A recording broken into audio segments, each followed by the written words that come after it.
এবং 2 রোডের ভিতরে একটা রুমের ভিতরে। কিন্তু আস্তে আস্তে প্রসার ঘটে। 13 জন বাচ্চা নিয়ে হোম এই জায়গায় আসে। কিন্তু যখন এই জায়গায় আসে তখন 1995 সালের 3রা সেপ্টেম্বর আমাকে এই স্থানে পাঠানো হয়। আমি স্টুডেন্ট চার্চের পালক এবং ওই স্থান থেকে আমি 3 দিন এই স্থানে থাকতাম এবং 4 দিন ওই জায়গায় বাবেল কলেজে পড়াশোনা করতাম, ডিপ্লোমা লেভেল শেষ করতাম।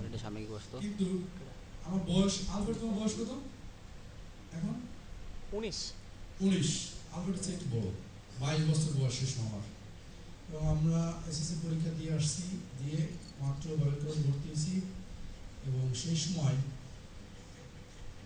এই স্থানে আসতেছি এবং আমার বয়স তুলনায় জ্ঞান অনেক কম, বুদ্ধি অনেক কম। কিন্তু এই যারা 13 জন বাচ্চা ছিল, ছোট ছোট ছিল এবং কেউ কেউ একটু বড় ছিল। কিশোর, মনের নাম মনে আছে, কিশোর, তারপরে আরও রিপন, তারপরে সজলদা, তারপর রবিন বালার, আবার দিলীপ, এরা ছিল একটু বড় বড়। কিন্তু আমার ভিতরে ওই একটা শিক্ষা ছিল, সেই শিক্ষা কি স্কাউটে শিখাচ্ছি কিভাবে ব্যায়াম করতে হয়, আর এই ব্যায়ামগুলো আমি করাতাম।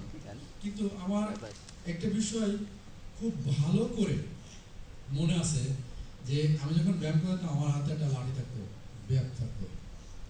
আমি সেখানে মাত্র 22 বছর বয়সে, অনেক কিছু বুঝতাম না, অনেক কিছু ভালো বুঝতাম না, কিন্তু আমি ওই ব্যাগ নিয়ে যখন দৌড়াতো ঠিক ওই সময় আমি কিন্তু ওদের পিছন পিছন দৌড়াতাম এবং কেউ যদি একটু এলোমেলো করতো তাহলে পার করে বাড়ি দিতাম, ঠিক আছে। এবং একবার তো টিটনরে এবং পনুরে মারলাম, মারার পরে পনু খুব রাগ হয়ে গেল এবং রাগ হয়ে গিয়ে চিৎকার করে কাঁদতেছে এবং অনেক কথা বলতেছে, আর সঙ্গে সঙ্গে অস্ত্রটা বেরিয়ে আসলো, এসে বলছে কি হয়েছে। তারপরে পনু বললো যে আমাকে মারছে, তুমি মনে হয় উল্টো পাল্টা কিছু করছো, ঠিক আছে আবার শুরু করো, ব্যায়াম শুরু করো। তখন কিন্তু ওরা ছোট ছোট, অনেক ছোট ছোট, এবং তখন আবার দৌড় শুরু করছে। কিছু সময় পরে দেখি টিটন একটু এলোমেলো করছে, টিটনে দিলাম বাড়ি, টিটনে বাড়ি দিলে টিটনও কিন্তু ওই একইভাবে চিৎকার শুরু করছে। কিন্তু দেখলাম যে ওদের ভিতরে সেই ভদ্রতা বা সেই নম্রতা রয়েছে, গ্রহণ করার কিছু বিষয় রয়েছে। কিন্তু ওই স্থান থেকে আস্তে আস্তে আস্তে আস্তে আস্তে আস্তে হোমটা একটু বড় হয়েছে। সেই সময় মনে হয় শিউলি বিশ্বাস, ছোট শিউলি আছে না, এখন বড় হয়ে গেছে অনেক, শিউলি বিশ্বাস ছিল, মেয়েরা কয়েকজন ছিল, আমি হয়তো সকলকে ভুলে গেছি। শিউলি বিশ্বাসের কথা মনে আছে, কারণ অনেক বেশি পচা করা ছিল এবং ওকে অনেক বেশি কষ্ট করে মানুষ করতে হতো, কারণ ওর মাথার ঘা, তারপরে শরীরের ঘা, এগুলো বসে খাবার কোনো সময় আমাকে তুলে খাওয়াতে হয়েছে, আমি নিজে তুলে খাওয়াইছি, সুবিধা তুলে খাওয়াইছে, এবং যে মানিক মাসি অন্যরা তাকে তুলেও খাওয়াইছে এবং তাকে কোলে করে নিয়ে ঘুরে বেড়াতে হয়েছে, খুব ছোট্ট ছিল। এখন হোমের ভিতরে যে ছোট্ট একজন আছে না, হ্যাঁ, ওর মতো এত ছোট ছিল, আর তাকে অনেক যত্ন করে আমাদের লালন পালন করতে হয়েছে এবং এখন অনেক বড় হয়ে গেছে, জ্ঞান বুদ্ধি বাড়ছে এবং অনেক শক্তি হয়েছে। এখন হয়তো আমরা ভুল করলে আমাদের মারতেও পারে, এরকম একটা অবস্থা। কিন্তু সে অনেক বড় হয়েছে, এখন অনেক বড় অবস্থানে আসছে, কিন্তু লেখাপড়ায় কোন অবস্থায় আমি জানি না সঠিক, আমার অযোগ্যতা এটা কিছু দূর আগেছে, ক্লাস 6 ক্লাস 7 পড়তেছে। কিন্তু একটা বিষয় আমি বলতে চাচ্ছি এই কথা, যে আমরা হয়েছিলাম, আমিও হয়েছিলাম, এখন 1995 সাল থেকে আজকে 2011, কত বছর হয়েছে? কত বছর হয়েছে? 16 বছর। 16 বছরে আজকে হোমের কিছুটা পরিবর্তন ঘটছে। কিরকম পরিবর্তন ঘটছে? কয়েক ব্যাচ তারা বেড়ে চলে গেছে, অনেক সুন্দর সুন্দর অবস্থানে রয়েছে, এবং কেউ কেউ বা হারিয়ে গেছে যাদের অবস্থান আমরা জানি না। একটু খেয়াল করে শুনি, এটা কিন্তু আমাদের জীবনে খুব গুরুত্বপূর্ণ কিছু কিছু বিষয়, ইতিহাস জানা দরকার আছে। কেউ কেউ অনেক সুন্দর অবস্থানে রয়েছে, যেমন সজলদা প্রথম ব্যাচের, কিন্তু দিলীপদের খবর আমরা অনেকে জানি না, টঙ্গিতে কোনো এক রুমে সে ভাড়া করে ম্যাচে বসে পড়তেছে। কিন্তু সজলদা কোথাও আছে, অনেক বড় স্থানে আছে, আমরা কিন্তু অনেকে সজলদার মধ্যে ওই অবস্থানে দেখতে পাবো না। আবার কেউ কেউ আমরা কি করছি, খুব ভালো লেখাপড়া করছি, খুব ভদ্র, বিশেষভাবে আমরা শিক্ষাগত যোগ্যতার দিকে আমরা দৌড়াচ্ছি। আবার কেউ কেউ কিন্তু দলাদলি করছি, কিভাবে অনেক উল্টো পাল্টা কাজ করা যায় সেই চিন্তা করছি। আমাদের হোমের একটা ঘটনা বলি, আমরা ক্লাস 10-এ পরীক্ষার্থী, আর ক্লাস 7-এর একটা ছেলে এক মিসেসের কথার কিছুটা তার কাছে খটকা লাগছে, যার জন্য সে কি করছে, সে মিসেসকে থাপ্পড় দিছে। থাপ্পড় দেওয়ার পরে হেড মিসেস ছিল, সে থাপ্পড় দেওয়ার পরে সে কিন্তু ওই স্থানে আর থাকে নাই, পালিয়ে বেরিয়েছে।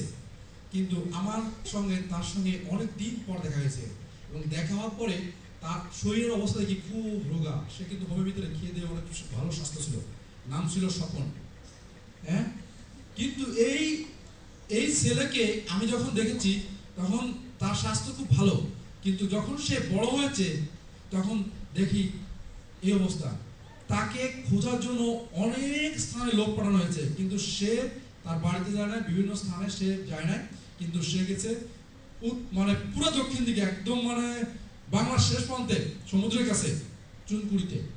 আর সে জায়গায় সে আশ্রয় নিয়েছে, পলায় রক্ষা হয়েছে। কিন্তু একটা বিষয়, তার জীবনের সারা জীবন তাকে জিজ্ঞেস করা যখন হয়েছে তখন সে বলতেছে, দাদা আমি ওই দিন ওই থাপ্পড় দিয়ে আমি কোনোদিন শান্তি থাকতে পারি নাই। আমার ভিতরে সবসময় একটা বিষয় কাজ করছে, যে আমি একজন টিচারকে মেরেছি। তিনি ছিলেন হেড মিসেস, তিনি ছিলেন পরজাতি হিন্দু মহিলা। আসলে আমি কোনোদিন শান্তি থাকতে পারি নাই। এবং তার জীবনে ওই জাতীয় লেখাপড়া বন্ধ হয়েছে, এবং সে সারা জীবন সে কষ্ট করেছে, এবং সে এখন কোন পর্যায়ে আছে আমি জানি না, অথবা খুব দুর্বল পর্যায়ে আছে। সে কলিগ্রামের একটা ছেলে। কিন্তু প্রিয় ছেলে মেয়েরা, আজকে 16 বছর যাবৎ তোমাদের সঙ্গে রয়েছি। হয়তো একটা সময় দেখেছি 2000 সালে, সে সময় একটা তোমরা বিদ্রোহ করেছো, একটা মনুদার বিপক্ষে তোমরা দাঁড়িয়েছিলে, সেটা একটা বিষয়, সেটা একটা ভালো অবস্থানে তোমরা এসেছো। কিন্তু আজকে যে ঘটনাগুলো ঘটতেছে, এখন যে ঘটনাগুলো ঘটতেছে, এটা কিন্তু খুব এলোমেলো পর্যায়ে।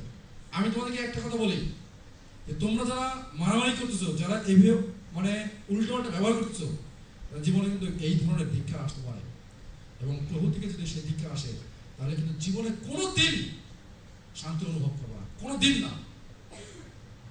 বাইবেলের কথা বলে, বাইবেলে আমরা একটু দেখি কি বলে, রোমিও শেষের দিকে 16 অধ্যায় দেখি, রোমিও 16 অধ্যায় দেখি কি বলে, ভাতৃগণ আমি তোমাদেরকে বিনতি করতেছি, সাধু পৌলের কথা, তোমরা যে শিক্ষা পাইয়াছ, বাইবেলের যে শিক্ষাগুলো তোমরা পাইয়াছ, তার বিপরীতে যারা দলাদলি ও বিঘ্ন জন্মায়, তাহাদেরকে চিনিয়ে রাখো ও তাহাদের হইতে দূরে থাকো।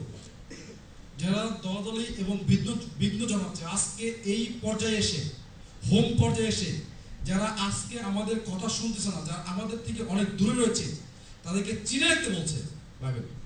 এবং তারপরে কি বলছে, কেননা এই প্রকার, তারপরে কি বলছে, তাদেরকে চিনে রাখো ও তাদের হইতে দূরে থাকো, তাদের থেকে দূরে থাকতে বলছে। যারা আজকে উল্টোপাল্টা ব্যবহার করছে, যারা আজকে ক্ষতিগ্রস্ত অবস্থায় চলে যাচ্ছে, যারা নিজেদেরকে নিজেরা পতনে নিয়ে যাচ্ছে, তাদেরকে চিনে রাখতে বলছে এবং তাদের কাছে দূরে থাকতে বলছে। এবং কি বলছে তারপরে দেখো, এই প্রকার, কেননা এই